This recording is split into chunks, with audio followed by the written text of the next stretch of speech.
ಇದಕ್ಕೆ ಎಷ್ಟು ಕೊಡ್ತಾ ಇದ್ದೀವಿ ಗ್ಯಾರಂಟಿ ಯೋಜನೆಗಳಿಗೆ? ಸುಮಾರು 60,000 ಕೋಟಿ ರೂಪಾಯಿ. 51,000 ಕೋಟಿ ಈ ವರ್ಷ ಇಟ್ಟಿದ್ದೀವಿ. ಅದು ಇನ್ನೂ ಹೆಚ್ಚಾಗಬಹುದು. ಆಮೇಲೆ ನೀರಾವರಿ ಯೋಜನೆಗಳಿಗೆ ಹೆಚ್ಚು ಖರ್ಚು ಮಾಡ್ತಾ ಇದ್ದೀವಿ. ಏನು ಮಾಡಲಿಲ್ಲ. ಶಂಭು ಕೊಟ್ಟಿದ್ದೀರಿ, ಶೂನ್ಯ ಬಜೆಟ್. ಶಂಭು ಕೊಟ್ಟಿದ್ದೀರಿ. ನೀವೇನು ಕೊಟ್ಟು ನಿಮ್ಗೇನು ಬಿಜೆಪಿ ಏನು ಕೊಡ್ತು ನಿಮಗೆ? ನಿಮ್ಗೆ MLC ಮಾಡಿದ್ರು ಅಷ್ಟೇ, ಶಂಭು ಕೊಟ್ಟರು ಅಷ್ಟೇ.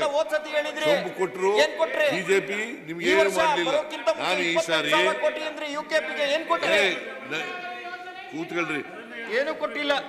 ಈ ಸಾರಿ ಮೈನರ್ ಇರಿಗೇಷನ್ಗೆ 1,000 ಕೋಟಿ ಹೆಚ್ಚು ಮಾಡಿದೆ. ನೀವೆಷ್ಟು ಹೆಚ್ಚು ಮಾಡಿದ್ರಿ? 12,690 ಕೋಟಿ ಬಾಕಿ ಇಟ್ಟಿದೆ ಸರ್. ನೀವು ಆಯ್ತು ಪೂಜಾರ ಹೇಳಿದಿರಲ್ಲ, ನಿಮ್ಗೆ ಶಂಭು ಕೊಟ್ಟಿದ್ದಾರೆ.